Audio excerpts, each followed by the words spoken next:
Amyuka Mufti wa Uganda Ali Muhammad Waiswa ye yakiikiridde Mufti Shaban Ramathan Mubaje mu lukiiko lwe baatuuzizza ku muzikiti Hoima okumanya engeri emaali y'obusiramu mu kitundu kino bweddukanyizibwamu. Mu lukiiko luno ekiragiro mwe kyajjidde ekiraga okukwatibwa kwa amyuka District Khadi ow'e Bunyoro Sheikh Swaibu Ntegeka. Ng'omuntu omu akuŋŋaanya ssente ezo n'abeera corrupt, kkooti yakuzuula maka ge, tamanyi bitiibwa by'abantu, buli omu amutonera tumeka.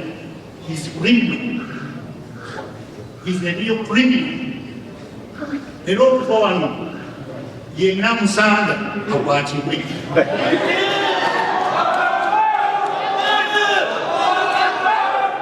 Sheikh Waiswa era avunaana Imam Swaibu Ntegeka okutwala Supreme Council mu kkooti ng'ate ensonga zaali zisobola okugonjoolwa nga tebaddukidde mu mateeka. Tuli ready okugenda nakyo mu maaso kubanga obujulizi tubulina. Omwami ono yabadde alina bufaananyi bwonna era ze zimuggyeemu empisa n'afuuka omusigimu. N'olwekyo bamukwate empisa byagenda naye mu maaso. Yavunaanyizibwa ku kuddukanya eby'obugagga bya Uganda Muslim Supreme Council Muhammad Ali Aluma agamba bakusindika omubalirizi waabwe okuzuula ensimbi ezibadde zabbibwa imaamu ono. Ngenda kusindika abatukotita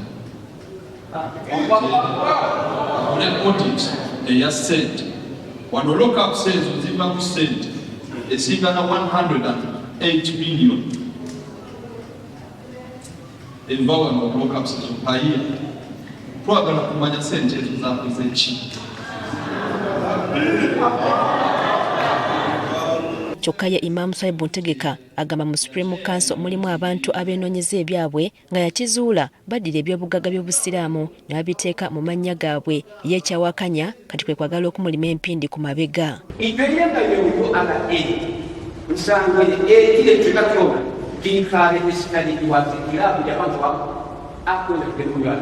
Kilabu ekumanyiwa emirimu 10 emisolo alotinina ekusasula emisolo yakwakwiza abantu alokiratekufa alowemusabstation alosabute alogabuliramu kutoka. Mu lukuŋŋaana luno n'omubaka wa pulezidenti mu kibuga Hoima Badru Mugabi alubaddemu ategeezezza nga bwe batemezeddwako nti bano bantemagana kyabatasobola kukkiriza. As security, I don't know whether it was right or wrong, but it was based on our mandate to make sure we pretend over threats. And there was a real threat. Your evidence, there is a real threat here of bloodshed. So you are here to prevail over that threat and restore peace and sanity, such that a minimum of busiramu begin to be.